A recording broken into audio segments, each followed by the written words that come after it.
a finite, reasonable world, symmetrical, consistent, enclosed. Well, symmetry is a human concept because, with all our oddities, we are more or less symmetrical. And the balance of a mantelpiece by Adam or a phrase by Mozart reflects our satisfaction with our 2 eyes, 2 arms, 2 legs, and so forth. And consistency.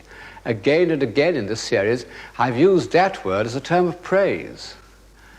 But enclosed, that's the trouble. An enclosed world becomes a prison of the spirit. One longs to get out. One longs to move. One realizes that symmetry and consistency, whatever their merits, are the enemies of movement.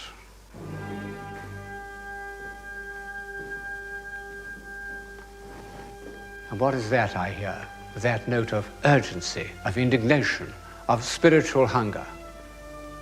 Yes, it's Beethoven. It's the sound of European man once more reaching for something beyond his grasp. We must leave this trim, finite room and go to confront the infinite.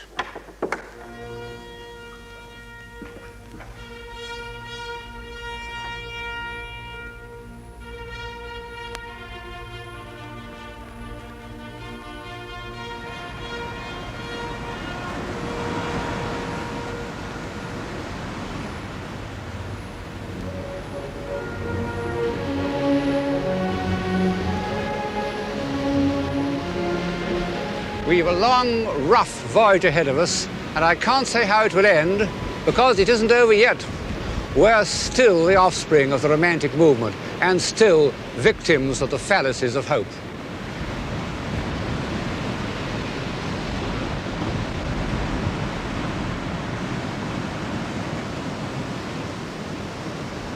I've used the metaphor of the sea because all the great romantics from Byron onwards have been obsessed by this image of movement and escape. Once more upon the water, and the waves bound beneath me as a steed that knows his rider. Welcome to their roar, swift be their guidance, wheresoe'er they lead.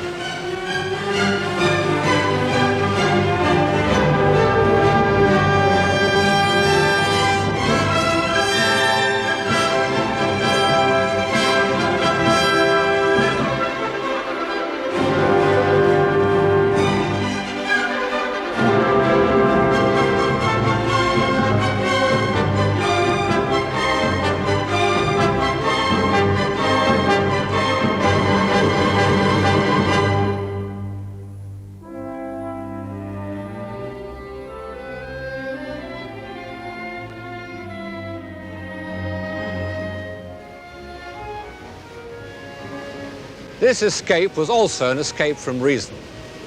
In the 18th century, philosophers had attempted to tidy up human society by the use of reason. But rational arguments weren't strong enough to upset the huge mass of torpid tradition that had grown up in the last 150 years. In America, it might be possible for a new political constitution to be achieved by reason, but it took something more explosive to blast the heavy foundations of Europe. Towards the end of the 18th century, as rational argument declined, vivid assertion took its place. Rousseau, man was born free and is everywhere in chains. Robert Burns, a man's a man for a' that, or, more explicitly, it's coming yet for a' that man to man the world o'er shall brothers be for a' that. In 1790, an obscure English poet named Mordaunt wrote, "Sound, sound the clarion, fill the fife, through all the sensual world proclaim, one crowded hour of glorious life is worth an age without a name." These are the impulses that showed themselves like spray flying off a rock during the 1780s. Then, as we know, came the tidal wave.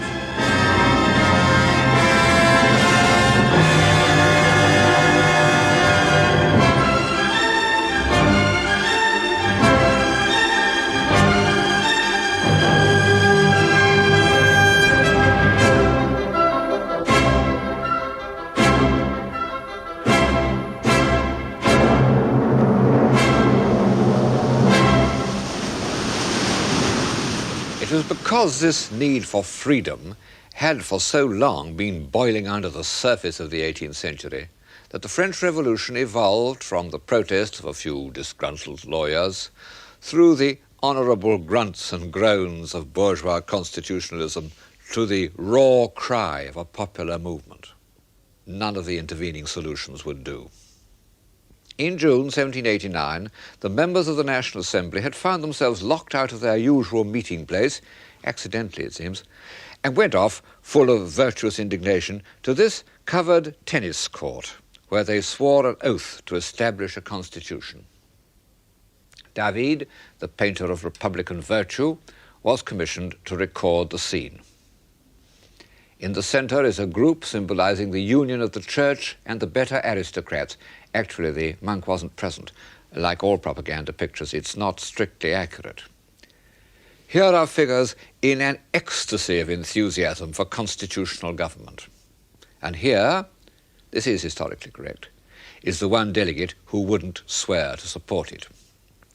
To our eyes, disenchanted by 150 years of democratic eloquence and 50 years of propaganda painting, none of it as good as David, the whole thing may seem slightly absurd.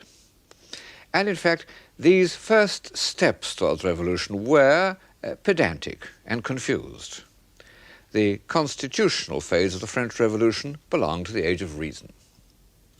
3 years later, we hear the sound of the New World, when some honest citizens of Marseille grow impatient at an executive that doesn't act and undertake the amazing feat of marching in a sweltering July all the way from Marseille to Paris, tugging 3 pieces of cannon and singing a new song.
Breathes there a man with a soul so dead who can listen to that marching song without emotion, even today? No wonder that the finest spirits of the time were enraptured, that Blake began a poem on the French Revolution, which nobody reads, and Wordsworth wrote the lines that everybody quotes, and I must quote again. For great were the auxiliaries which then stood upon our side, we who were strong in love. Bliss was it in that dawn to be alive, but to be young was very heaven. And Wordsworth goes on to say how the revolution seemed to bring Rousseau's dream of natural man and Traveller's tales of his enchanted existence into reality. It was no longer confined to some secluded island, heaven knows where, but in the very world which is the world of all of us. At this point, the revolution was the romantic movement in action. And perhaps its greatest legacy to posterity has been its message to the young, that those who are strong in love may yet find a way of escaping from the rotten parchment bonds that tie us down. I can see them still through the window of the University of the Sorbonne, impatient to change the world, vivid in hope, although what precisely they hope for or believe in, I don't know. The moving fact about the first revolutionaries is that their dream of a new world was sharply defined. They wanted to change everything, even the calendar, making the year 1792 year 1 and renaming the months.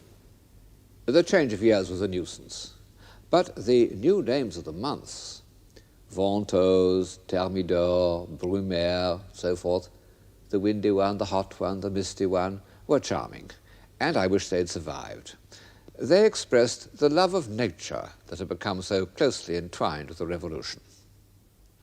The same desire to return to nature affected women's fashions. All the artificial framework of the 18th century is thrown away, and the dresses follow the lines of the body with graceful simplicity. No more high powdered wigs, but flowing locks with a simple bandeau. And Madame Récamier, the most famous and inaccessible beauty of her time, posed for David with naked feet. Of course, there was a good deal of profanation and blasphemy and a vast amount of destruction.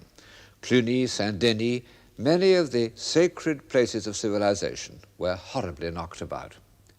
It was even proposed to pull down Chartres Cathedral and build in its place a temple of wisdom.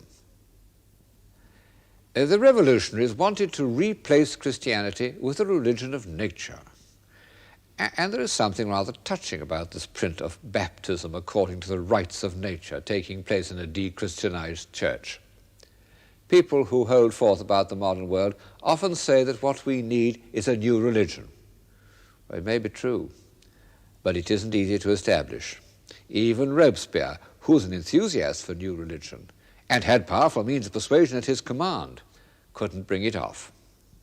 And on the name Robespierre, one remembers how horribly all this idealism came to grief in the prisons of the Terror.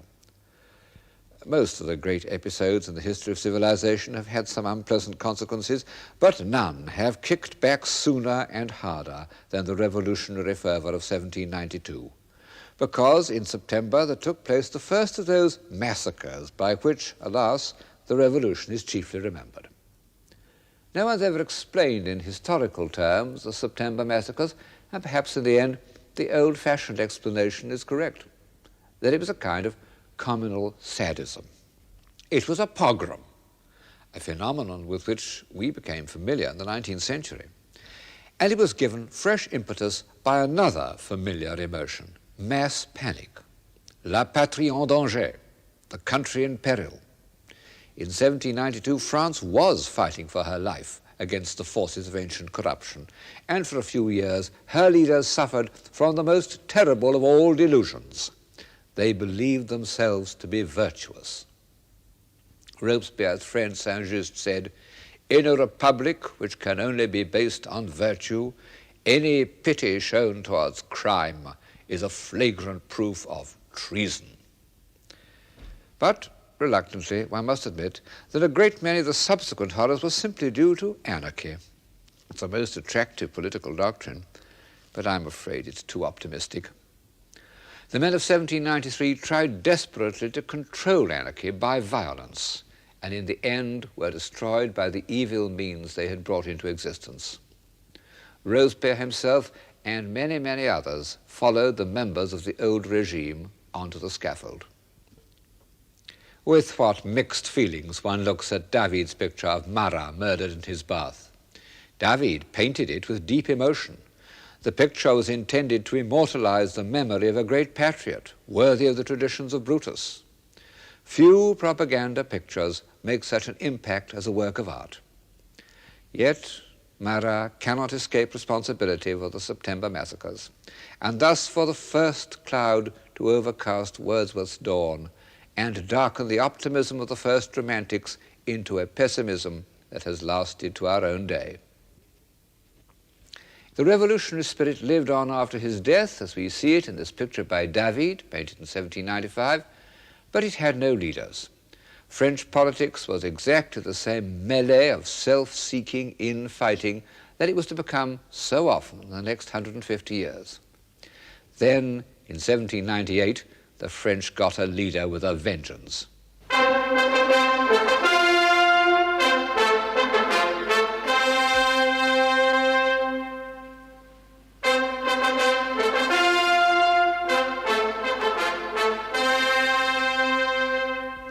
With the appearance of General Bonaparte, the liberated energies of the revolution take a new direction, the insatiable urge to conquer and explore.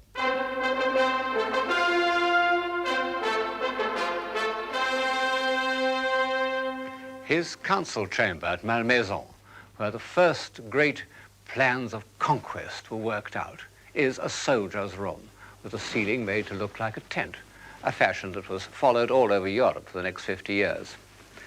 And this is the actual council table. On the doors are trophies of arms of the warlike peoples of antiquity, Carthaginian, Roman, Greek, the Middle Ages. Then beyond the doors is Napoleon's library and study, and painted on the ceiling portraits of his favorite authors, beginning with the Gallic bard Ossian. What a charming room.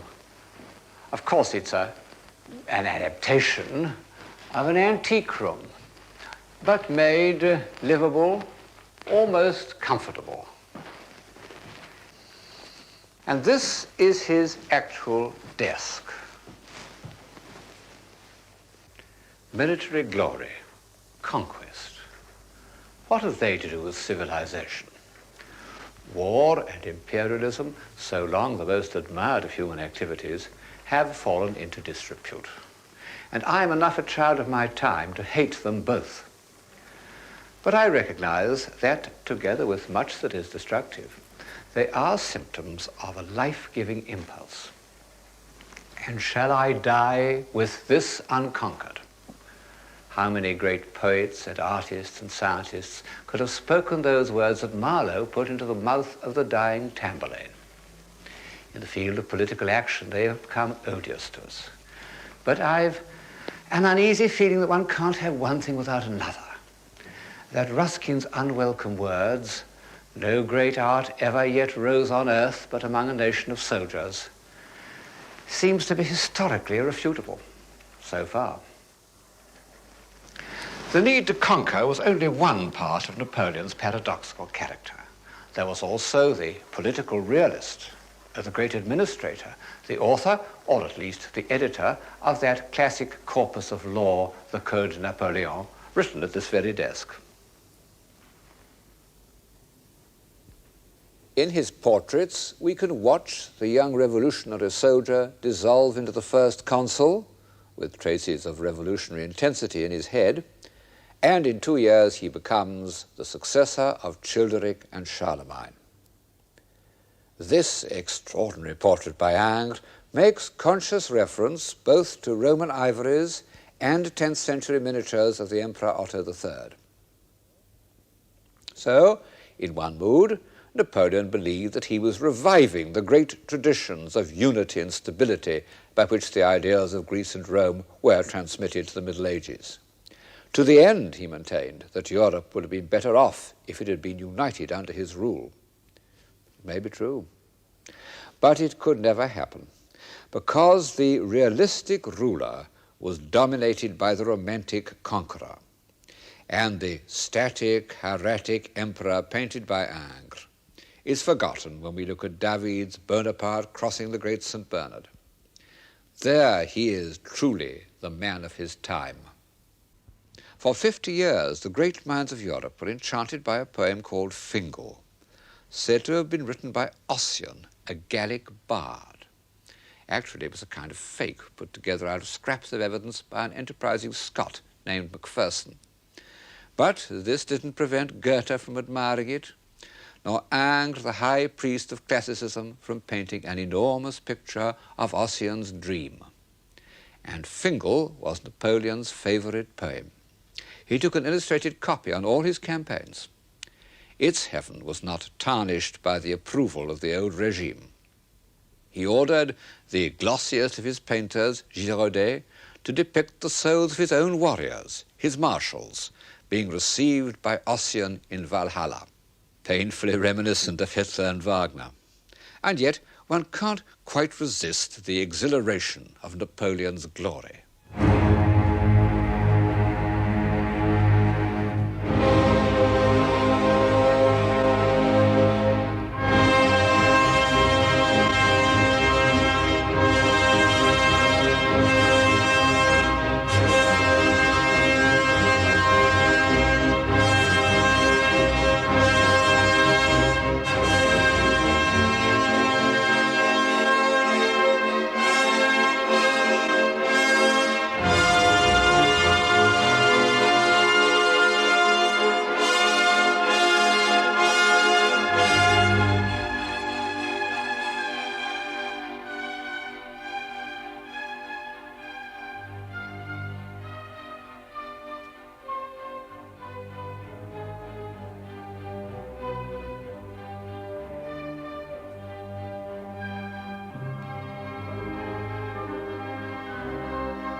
communal enthusiasm may be a dangerous intoxicant, but if human beings were to lose altogether the sense of glory, I think we should be the poorer.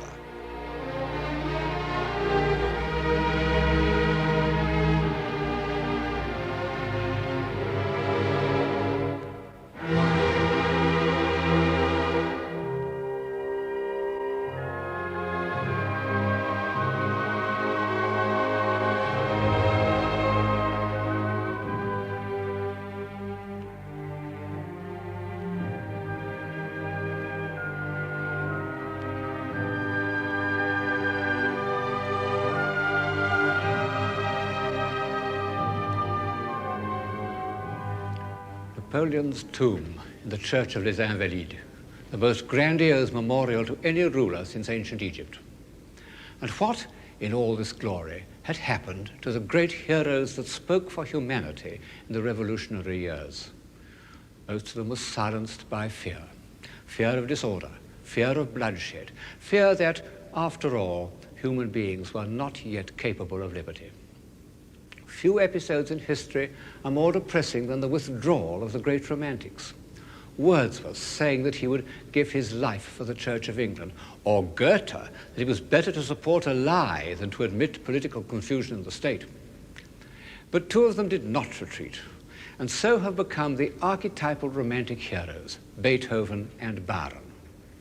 Different as they were, and it's hard to think of two more different men, they both maintained an attitude of defiance to social conventions, and they both believed unshakably in freedom.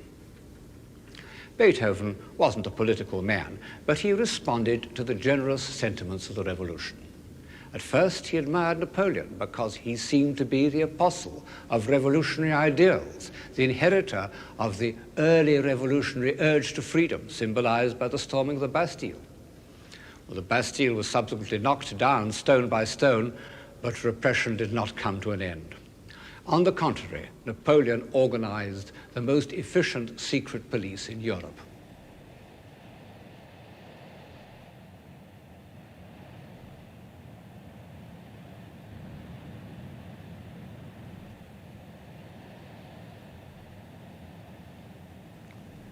This place is the dungeon of the castle of Vincennes, where political prisoners of all sorts have faced the firing squad right up to the end of the last war. Hateful, and would have been equally hateful to both Byron and Beethoven. When Beethoven heard that Napoleon had proclaimed himself emperor, he tore off the dedication page of the Third Symphony and was with difficulty prevented from destroying the score. Later, he was to write, in his opera Fidelio, the greatest of all hymns to liberty, as the victims of injustice struggle up from their dungeons towards the light.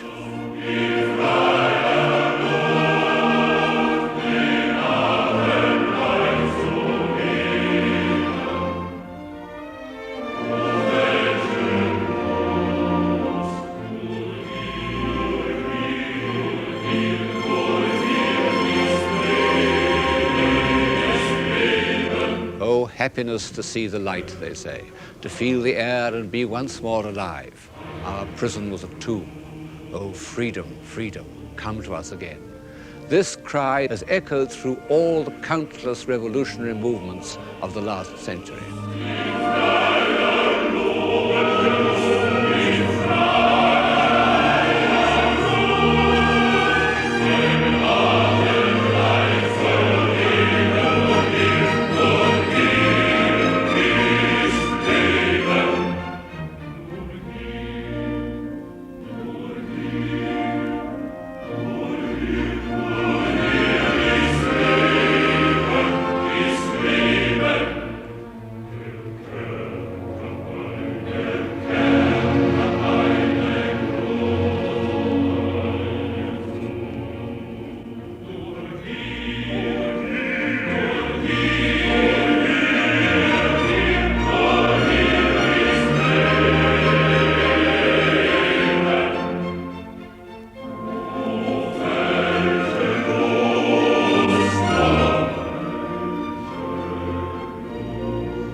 far as freedom is concerned, I'm afraid that recent revolutionary movements haven't got as far forward.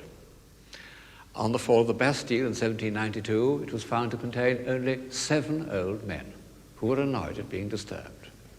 But to have opened the doors of a political prison in Germany in 1940, or Hungary in 1956, or Spain or Greece today, then one would have known the meaning of that scene in Fidelio. Beethoven, in spite of his tragic deafness, was an optimist. He believed that man had within himself a spark of the divine fire revealed in his love of nature and his need for friendship. He believed that man was worthy of freedom. The despair that poisoned the Romantic movement had not yet entered his veins. But by about 1810, all the optimistic hopes of the 18th century had been proved false. The rights of man, the fall of tyrants, the benefits of industry, all a delusion. The freedoms won by revolution had been immediately lost, either by counter-revolution or by the revolutionary government falling into the hands of military dictators.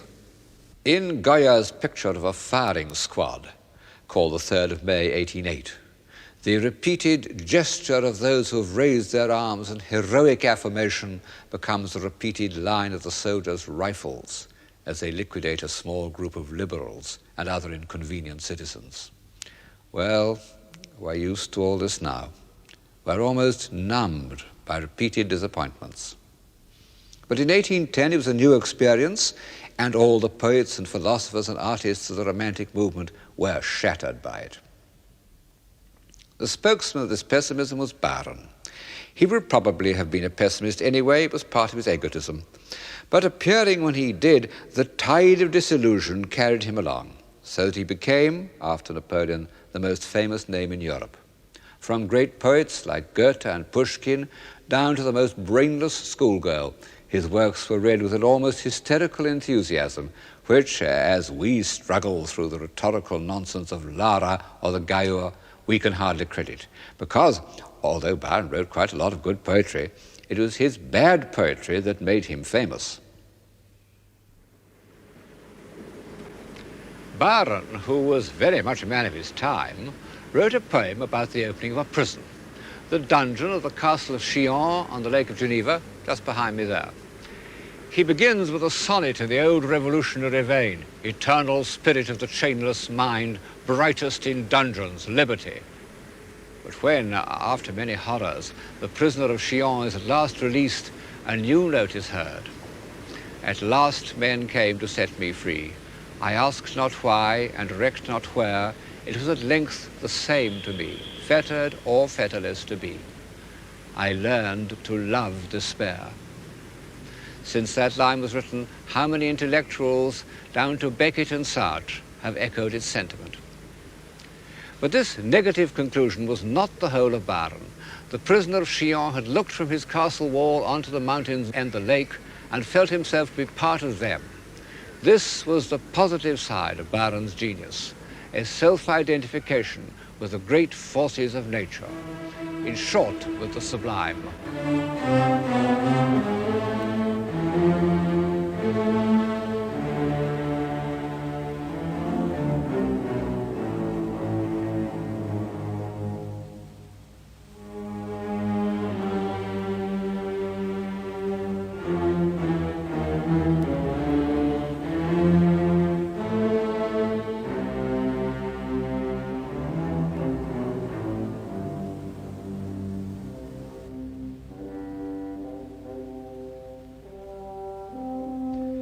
Consciousness of the sublime was a faculty that the Romantic movement added to the European imagination.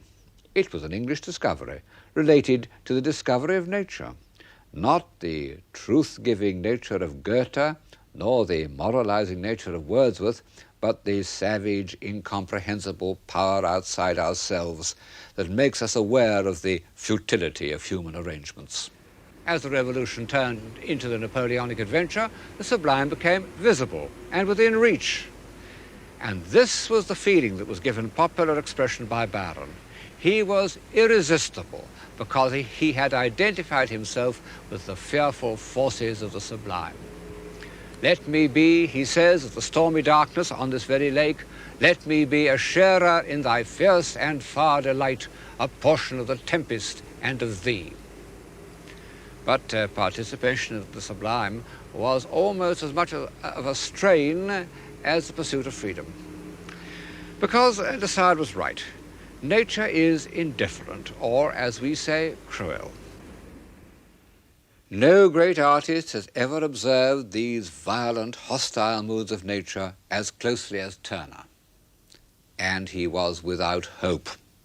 These are not my words, but the final judgment of Ruskin, who knew him and worshipped him. Turner was a great admirer of Byron and used quotations from Byron's poems in the titles of his pictures. But Childe Harold was not pessimistic enough for him, so Turner wrote a fragmentary poem to provide himself with titles. He called it The Fallacies of Hope. Bad poetry, good pictures. Here's one of the most famous of them. It represents an actual episode in the slave trade, another of those contemporary horrors that troubled the romantic imagination. Turner called it Slavers Throwing Overboard the Dead and Dying, Typhoon Coming On. For the last 50 years, we've not been in the least interested in the horrible story, but only in the colour of the black leg and the pink fish surrounding it. But Turner meant us to take it seriously. Hope, hope, fallacious hope, he wrote, where is thy market now? About 20 years earlier, Géricault, the most Byronic of all painters, had also made his name with a picture of a disaster at sea. The frigate Medusa foundered on her way to Senegal. 149 of the passengers were put onto a raft, which was to be towed by sailors in the pinnaces. After a time, the crew got fed up and cut the ropes, leaving the raft to drift out to sea and condemning the passengers to almost certain death.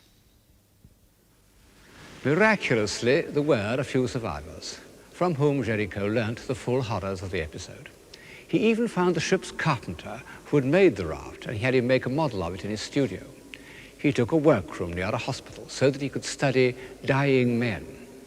He'd been a dandy, but he gave up his life of pleasure, shaved his head, and locked himself in a room with corpses from the morgue.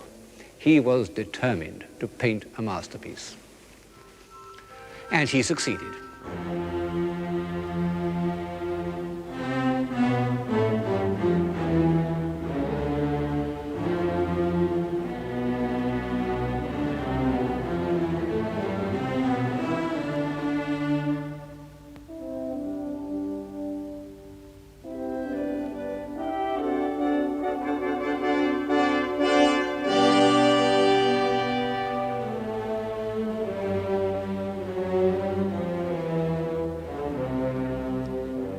To us, it looks like a piece of grandiose picture-making, but the raft was intended and originally accepted as a piece of what we call social realism. Géricault's last works were a series of portraits of lunatics, which I think are among the great pictures of the 19th century. They carry a step further the romantic impulse to explore beyond the bounds of reason. His intense effort to penetrate into their disordered minds has led him to grasp more fully the complete physical character of their heads. By this time, Géricault was dying of some internal injury, which he aggravated by riding the most unruly horses he could find. No strong man has ever sought death more resolutely. He died at the age of 33, a little younger than Byron, considerably older than Shelley and Keats. Fortunately, he left a spiritual heir, whose pessimism was supported by a more powerful intellect, Delacroix. The first picture in which Delacroix is entirely himself is the Massacre of Scios. As with almost all the masterpieces of Romantic painting, it represents an actual event, the slaughter by the occupying Turks of the inhabitants of a Greek village. And it reflects the generous sentiments of those liberals like Shelley and Byron who dreamed that Greece might yet be free. While Delacroix was painting it, came the news of Byron's death on campaign at Missolonghi. There is protest and compassion in this picture. more perhaps than Delacroix was ever to show again, because he came to despair of all attempts to change society and retreated into painting subjects from romantic poetry. Some of his greatest pictures were inspired by Byron. This is The Prisoner of Chillon. As luck would have it, one of Delacroix's friends became Prime Minister and gave him many public commissions, including the library of the French Parliament House. At one end of the room he painted the scene of Attila the Hun trampling on the remains of antique civilization. What an incredible choice for a library! And made all the stranger by Delacroix's obvious sympathy with this embodiment of destructive energy. No one realized better than Delacroix that we'd got through by the skin of our teeth. And he would have added, was it worth it? But in the end, somewhat reluctantly, he would have answered yes. He valued European civilization all the more because he knew it was fragile. The 19th century revealed a split in the European mind as great as that which afflicted Christendom in the 16th century, and even more destructive. On the one hand was the new middle class created by the Industrial Revolution. It was hopeful and energetic, but without a scale of values. Sandwiched between a corrupt aristocracy and a brutalized poor, it had produced a defensive morality, conventional, complacent, hypocritical. Never was a class better documented by the admirable cartoonists of the day. On the other hand were the finer spirits, like Delacroix, who were still heirs of the Romantic movement, still haunted by disaster. They felt themselves, not without reason, to be entirely cut off from the prosperous majority. But what could they put in place of middle-class morality? They themselves were still in search of a soul. The search went on throughout the 19th century, and it continues today, and leads to the same sense of isolation and despair. In the visual arts, its chief interpreter was the sculptor Rodin. He was the last great romantic artist, the direct heir of Géricault and Byron. Indeed, his greatest disappointment was that he didn't win the competition to do the Byron Memorial in Hyde Park. And like them, his abundant animal spirits didn't allay, but rather enhanced his view of mankind's tragic destiny. And like them, there is, sometimes in his expressions of despair, a trace of rhetorical exaggeration. But what an artist he was. Incredible that only 20 years ago he was still under the cloud of critical disapproval. What is posterity? He was an inventor of symbolic poses that stay in the mind, and like all oversimplified statements that spur men on to action, they are sometimes rather too obvious. But in the originals, his figures are saved from banality by a really stunning force and freedom of modeling. Every form thrusting outwards at its maximum point of tension. Those were Rodin's own words. Look at the back of this figure of Eve. You'll see how the vitality is conveyed by the touch of Rodin's hands. He was one of those sculptors who communicate through the movement of his fingers. And for that reason, all his best figures were modeled quite small, enlarged afterwards by other artists. This is the largest scale on which Rodin ever worked. If some of his gestures look a little forced, one must also admit that Rodin's power of representing figures under the pressure of violent emotions links him with a whole line of modern art, from Munch to Francis Bacon. These are his burghers of Calais, staggering out of the beleaguered city and offering their lives to the brutal English king in order that the people may be saved. They are still with us. Romantic man at the end of his pilgrimage.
Rodin did one work which is dateless, very ancient or very modern, depending on which way you look at it.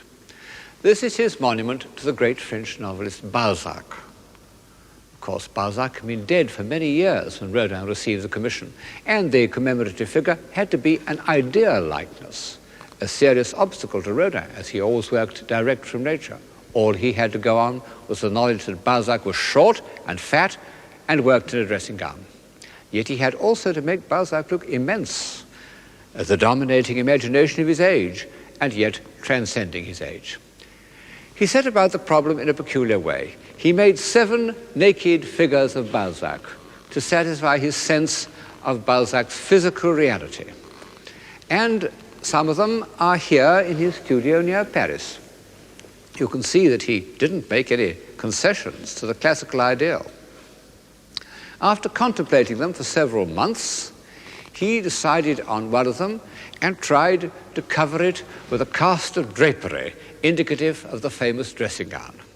In this way, he contrived to give the figure both monumentality and movement. The result is, to my mind, the greatest piece of sculpture of the 19th century, perhaps, indeed, the greatest since Michelangelo.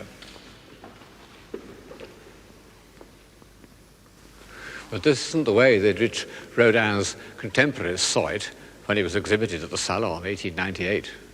They were horrified. Rodin was a hoax, a swindler. They even raised the cry of La patrie en danger, which shows how seriously the French take art.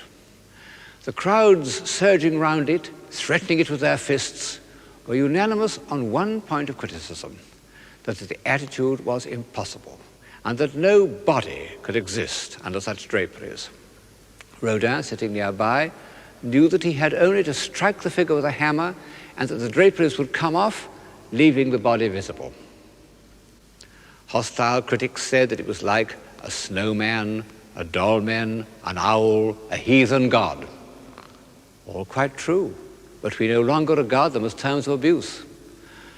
Balzac's body has the timelessness of a prehistoric stone, and his head is like a bird of prey. And the real reason why he made people so angry is the feeling that he could gobble them up and doesn't care a damn for their opinions. Balzac, with his prodigious understanding of human motives, scorns conventional values, defies fashionable opinions, as Beethoven did, and should inspire us to defy all those forces that threaten to impair our humanity. Lies, tanks, tear gas, ideologies, opinion polls, mechanization, planners, computers, the whole lot.